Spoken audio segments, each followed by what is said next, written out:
Hi, this is Dave Kahle, and welcome to today's Christian Business Impact Podcast. Can your organization have a greater impact for the kingdom?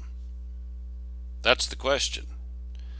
You know, Christian business people ask this question, what's next? All the time. As a matter of fact, it's probably one of the most asked questions over the course of a business is what's next? And you understand the context. Your organization may have just completed some major effort, and you're ready to take a deep breath, relax, start to ruminate about the next challenge. Or maybe your business has finally reached some plateau to which you've been striving. It's consistently profitable, or maybe you just onboarded a key employee. Maybe you've put the latest product or service or system into operation. You know what I'm talking about. You got some big thing finished. It's good. Relax a minute. But then because you're an entrepreneur and you're a business guy and you want more, you begin to look ahead and you ask the question, what's next? So what is next? And let me suggest that as you begin to create a list of the initiatives that are next, that you add a new possibility. And this is the words I want you to write down on your possible list of things to be involved with next. Quote, create a greater impact for the kingdom. Unquote. Let me repeat that. Your suggested item on the list of next initiatives is, quote, create a greater impact for the kingdom, unquote. So on your list of possibilities, as you think about what should I invest my time and money and expertise into, what's my next biggest thing, I'm going to suggest that you consider the initiative of creating a greater impact for the kingdom. Now, that's a little different kind of initiative than what you may be used to. It's not a new branch or a new product. It's not a new IT system. It's not a new larger facility, but it's one that will take a great degree of time and effort and intensity on your part. So let's just unpack this a little bit. First of all, can a business have an impact for the kingdom? Well, from my perspective, that's almost a silly question. It may surprise you that a business can and should have an impact for the kingdom. And that impact, kingdom impact, is one of the fundamental purposes for which your business has been created. Now, when I did the research for the Good Book on Business, I discovered that biblical businesses were created by God in the very first words he said to Adam. And they formed the primary social and economic units for the entire Bible narrative from creation through the end of the New Testament. Now, our modern Christian religious culture has never recognized that, and instead has relegated biblical businesses to a second-class status, holding that business can make money and give it to the religious establishment. Or so maybe that's a purpose of a business, just to give money to them. Or it may be that they can act as a covering for a stealth missionary effort. That's about as far as a religious establishment today sees the purpose of a biblical business. And honestly, that's woefully sad. That idea has no traction in the Bible. Work, and by extension business, were created by God in the very first moments of creation. Before Eve, before family, before prophets, before scripture, and certainly before churches, God created business and established it as his primary venue to accomplish many of his purposes. Now let me repeat that, because you've never heard that before. God created business and established it as his primary venue to accomplish many of his purposes. Now, here's a short list of the purposes for which a business has been created. A business is, number one, a business is God's first choice as a venue to interact with mankind and create a relationship with him. Now, we've been told that we create a relationship with God when we go to church, but that's not what God says. He says, and he modeled, that we create a relationship with him in our work. You'll recall that God gave Adam his first job. Let's go back to Genesis 1. Go back to the first moments of creation. God gave Adam his first job, and that job was to name the animals in the garden. So, first God says, Adam, I'm going to put you in charge of the garden, to keep it and to work it. That's your life's charge. You will, for the rest of your life, be involved on a daily basis in that project. Now, let's break it up into its pieces. The first piece, the first job I'm going to give you, Adam, is to name the animals. And then God works with him, teamwork, to bring the animals to him, and Adam names them. That's a precedent-setting event. From then on, through the rest of the Bible, God gives human beings specific tasks and works with them to accomplish those tasks. That's the way God works. It's his personality. So work, and by extension, now this at the moment of creation there were no other people, so there's no possibility for a business. But as population grew, work morphed into businesses, and business then becomes the venue that God initially designed to interact with mankind. It's in a business, not in church. It's a business where God wants to work with you, create a relationship with you, and interact with you. That's number one. Number two, business, and we understand this one. Everybody understands this one. A business provides economic security for its owners and its employees. We're all familiar with that. But what would happen if you changed your mindset and saw that economic gain as part of a God-given mission for your business? In other words, your business is designed to provide economic security for its owners and employees. That's part of the God-given mission. If you took on that mindset, would you come to the issue of where you apply time and money and how you invest it and so on and so forth? Would you come to that with a sort of a different perspective? And I think you would.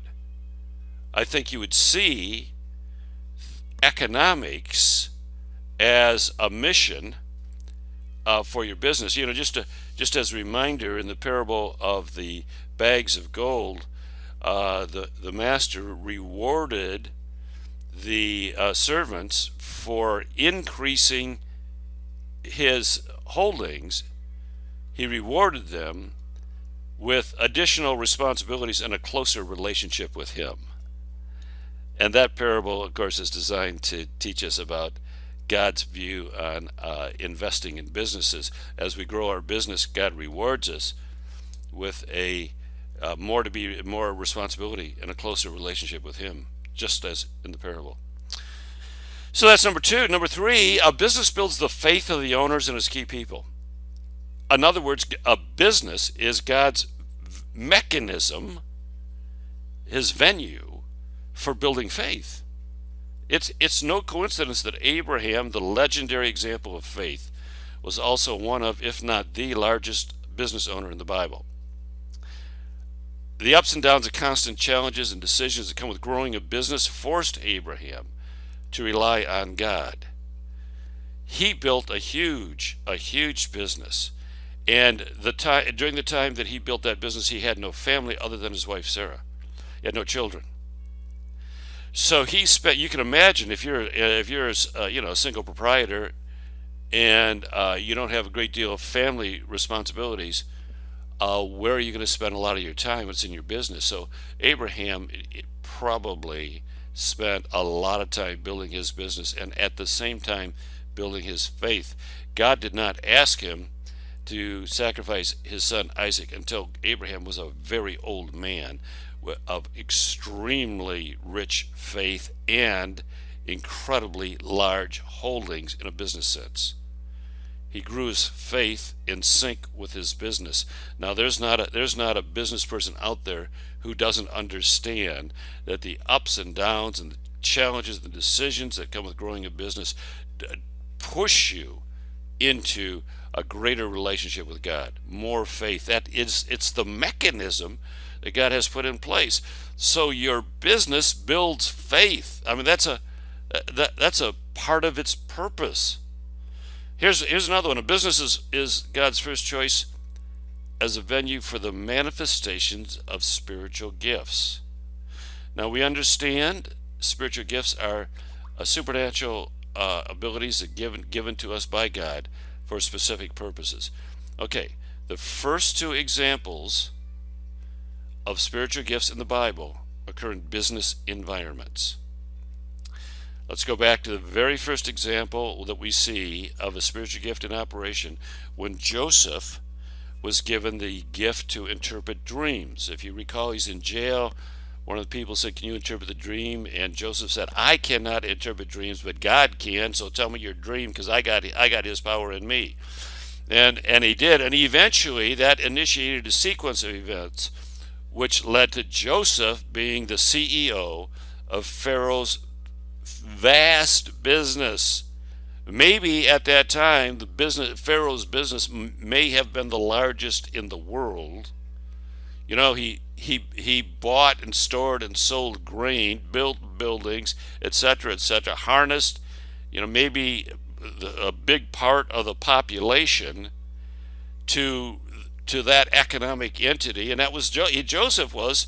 I mean, that's a very business environment. That's a business task, and Joseph was in charge of it. In modern terms, he was the CEO of Pharaoh's business. So that's the first example. Second example is when Moses was given the task to build the ark, and the temple and the tent. Bezalel was given the gift of working with, and I quote now, all kinds of crafts.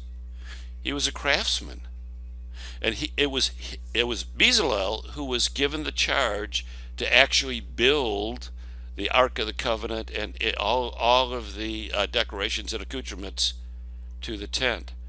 It was Bezalel who was given the spiritual gift of working with all kinds of crafts.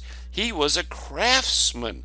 He probably made his living, making jewelry and things like that for the folks around him. He was a single proprietor, sole proprietorship. So we have the first two examples of spiritual gifts occurring in business environments with business implications. A business is God's first choice as a venue for the manifestation of spiritual gifts, and you've never thought of that. Here's another one.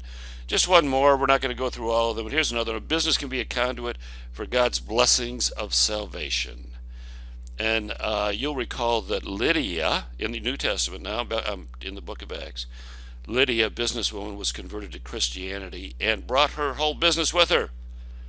The verse says, and Lydia and her whole household. Now, a household is a business. Every time the Bible uses the word household, understand that to be a business entity. A household was composed of family, but also slaves, servants, and employees. That's a biblical household. It's an economic entity. So Lydia and her whole household, Lydia was converted, and so was her whole household. In other words, all the family, all the servants, all the slaves, all the employees were converted at one time. And that's just one example. That same phenomena, the head of a business converting to Christ and the entire household following him or her, occurs multiple times in the book of Acts. I'm going to challenge you. Read the book of Acts and see how many times the head of the household was converted and his or her whole household, in other words, the entire business, followed him. So a business, once again, there it is once again, in God's plan, business has got a primary position. Now, don't let the religious establishment tell you that a business is a second-class effort. It's not. It's God's primary place of ministry. Now, that's just a short list of the ways in which a Christian business is designed to have an impact for the kingdom. I've given you four or five, but there's a long list of the impact that a Christian business can have. Read the Good Book on Business for that list. Go get the book, The Good Book on Business, and read it. The point is this: your business is meant for far more than just money. It was conceived at the moment of creation to be a powerful mechanism to share God's blessing and develop His purposes. The question should not be, quote, can a business have a kingdom impact? The answer is, of course. Rather, the question should be, what can I do to realize the kingdom impact my business is designed to have? So let's go back to unpacking the initiative. And I just suggested to you, create this initiative. Quote, create a greater impact for the kingdom. If you were to list that as the next big initiative, what would happen? What would be your next steps? How would you begin to implement it? Well, here's a couple suggestions. Number one, if you choose to take steps towards achieving the impact, the biblical impact your business is designed to have, if you choose to do that, the first thing I would suggest you do is begin with more intense prayer and work at communicating with the Holy Spirit. So you're going to need all the help you can get. As for many people, this is uncharted waters. So start by seeking a closer walk with Him. That's number one. Number two, find out what it means for a business to have a kingdom impact. Now, you're probably not going to do this in a sermon. You're probably not going to get any teaching from the institutional church on it. So what you'll need to do is have an outside source of information. Now, there have been a number of books written on the subject. Google Christian business, or put Christian businesses or something like that into Amazon, and you'll get a good start. Pick a couple. I'm going to recommend the Good Book on Business as a great starting point, but there's a number of books, maybe really a couple dozen easily, have been written on the subject. So start there, get an idea. What is the impact that a Christian business can have? Begin there.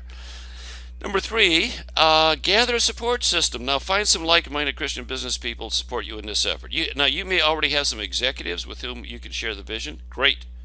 If not, seek out a group of Christian business people who understand your problem and challenges.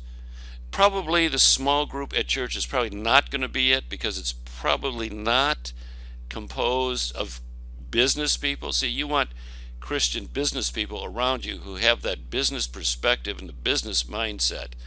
Christian business people. Now, there are several organizations who are organized for that purpose, of bringing groups of Christian business people together. Again, you can Google Christian roundtables, Christian executive roundtables, and you'll find at least 3 or 4. I have for years been a part of one of them. Another option is the Christian Business Impact Groups, which is my effort. But again, there's lots of them around. So find a group of Christian business people. Maybe you already have it that you can use as a support system. And then you just have to get started. Number 4, just get started. This is not going to be an event. It's a continuous, never-ending process. You'll probably make hundreds of changes in your policies, in your procedures, in your relationships, and in the culture of your business. Hundreds of changes. You will have opportunity over the lifetime of your business to have an impact in ways that you really today don't even begin to conceptualize. You may never have a better opportunity to begin to tap into the potential of your business to have an impact for the kingdom than you do right now. This is the destiny for which your business was created and given to you. Don't let this opportunity to fulfill your business purposes pass you by. Okay? That's it. Bye-bye. Hi, this is Dave Kahle. I just want to take a second and encourage you to expand your thinking and invest less than lunch in the good book on business. That's my 13th book, and it's the one that I am the most excited about. I did a lot of research and I discovered things about what the Bible